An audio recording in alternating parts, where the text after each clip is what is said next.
um dos meus capítulos preferidos, que no versículo 16 fala: por isso não desanimamos, embora exteriormente estejamos a desgastar-nos, interiormente estamos sendo renovados dia após dia, pois os nossos sofrimentos leves e momentâneos estão produzindo para nós uma glória eterna, que pesa mais do que todos eles.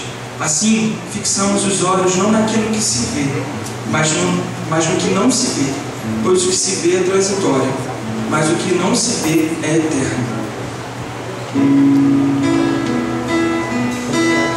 Esses sofrimentos estão produzindo para nós peso de glória, sofrimentos leves e momentâneos, porque os nossos olhos não estão naquilo que se vê, mas naquilo que não se vê, porque aquilo que se vê é transitório, mas aquilo que não se vê é eterno.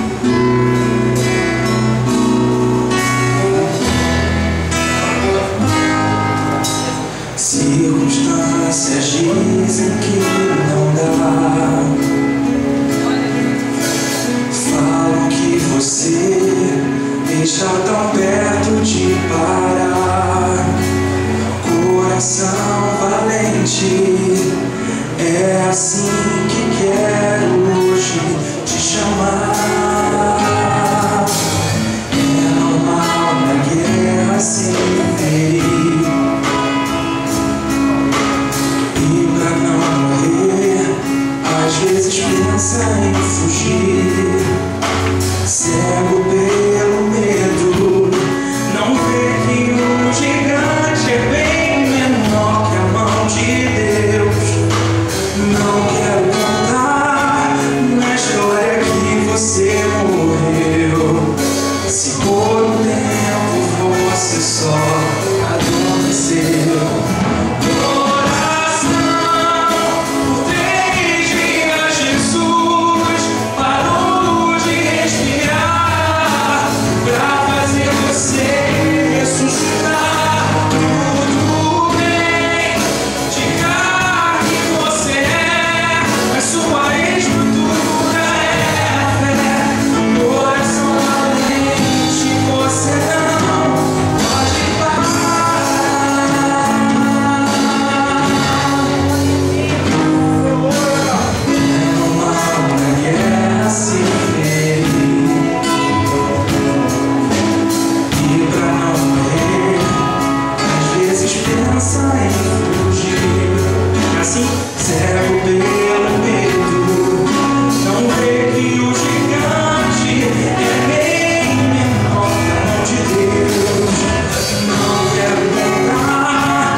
Valente, você não pode parar.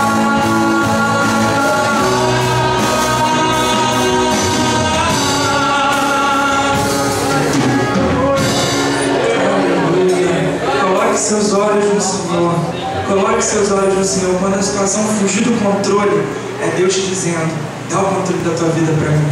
Porque a gente mesmo, a gente não tem condição nenhuma de guiar a nossa vida, de orientar a nossa vida, sabe? E a gente tenta com as nossas próprias pernas fazer as coisas e tudo começa a dar errado, tudo começa a não acontecer, sabe? Às vezes acontece, mas lá na frente não é daquele jeito, o resultado que a gente não era aquilo que a gente esperava. Então coloca sua vida na mão do Senhor, confia nele, lança sobre ele toda a sua ansiedade. Você vai ver como sua vida vai ser bem melhor. Você vai ver como você não precisa se preocupar com nada, porque sua vida está na mão dele. Ele, que é muito mais forte, que é muito maior. Ele consegue ver o futuro, ele consegue saber de todas as coisas. Ele é Deus Todo-Poderoso. Então não fique com medo, confia e entregue na mão de Deus. Nós encontramos uma leitura de elevada inspiração, unção, que teve o apóstolo São Paulo para escrever sobre a salvação pela graça. Diz assim: e vos vivificou, estando vós mortos em ofensas e pecados, em que noutro tempo andastes, segundo o curso deste mundo, segundo o príncipe das potestades do ar, do espírito que agora opera nos filhos da desobediência, entre os quais todos nós também antes andávamos, nos desejos da nossa carne, fazendo a vontade da carne e dos pensamentos, e éramos por natureza filhos da ira, como os outros também.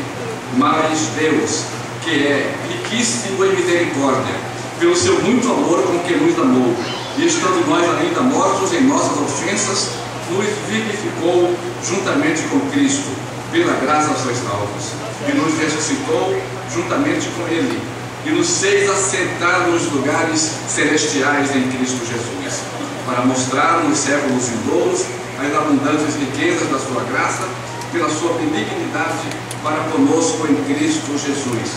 Porque pela graça sois salvos, por meio da fé, e isto não vem de vós, é dom de Deus.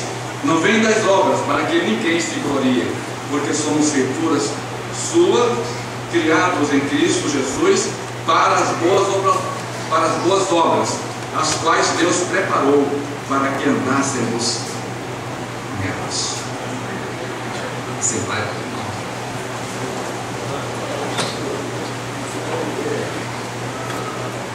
O meu maior choque aqui é o versículo 1. Eu vou dizer por quê. O versículo 1 diz assim: vos vivificou, estando vós mortos. Tá bom. Quer dizer que houve uma época na vida, houve uma situação que nós estávamos, o que a palavra de Deus classifica como o estado de mortos. Mortos. Estando vós mortos. Mortos. Quem é morto? Nós vamos agora nos aprofundar um pouquinho no significado dessa palavra. O que é o morto? Morto não é aquele que perdeu a vida, que jaz em uma sepultura, é aquele que perdeu toda a capacidade de se movimentar, de falar, de operar, de fazer qualquer coisa. Morto não é aquele que está inerte. Morto não é apenas um monturo, não é apenas um objeto inanimado. E nós já fomos assim, nós já fomos isso. A palavra aqui está dizendo que nós já fomos, mas tudo isso, sim, tudo isso, mas em que sentido? No sentido espiritual, todos nós somos mortos. Mas eu quero dizer que ainda há muitas pessoas que ainda estão nesse estado de morte diante de Deus. Quem são estes mortos? Por que são mortos? Por que tem essa palavra? Porque simplesmente enquanto a pessoa, enquanto o ser humano permanece naquele estado, Deus simplesmente o está ignorando. Essa é a grande verdade. Deus não pode, Deus não tem contato, Deus não tem nenhum compromisso de salvação com o pecador. O pecador está morto porque ele está separado de Deus, e Deus é a vida. Jesus Cristo um dia falou para Tomé: Tomé, eu sou o caminho, a verdade e a vida. Não foi uma vida, mas foi a vida, no sentido mais completo da palavra, no sentido mais absoluto da palavra. Jesus é a vida. Quem não está com Jesus, quem não está ligado em Jesus, está morto. Como se caracteriza ele? A palavra está dizendo: ofensas e pecados. Ofensas e pecados são as características da morte. Pessoa que está vivendo em ofensa ou pecados nas suas múltiplas modalidades está morto para com Deus. Deus não reconhece essa pessoa como alguém viva. E se a pessoa morrer materialmente, estando nesse estado de morte espiritual, ele está irremediavelmente perdido, porque ele escamba em uma situação que a Bíblia chama de a segunda morte. E da segunda morte ninguém mais escapa, porque a segunda morte só dá um destino para a pessoa, o destino é eterno. Vai vir eternamente agora naquele estado que ele escolheu, sem Deus, sem paz, sem salvação, longe dos caminhos do Senhor, longe de toda a possibilidade de ser salvo. Ele vai ser entregue agora, porque ele é morto, ele vai ser entregue ao modo de vida que o rico, lá do versículo, do capítulo 19 de Lucas, experimentou, que é o lugar de tormento, que a palavra diz, estando ele em tormentos. E já num sentido imediato, não foi esperado sequer um juízo final para que ele já estivesse em tormento.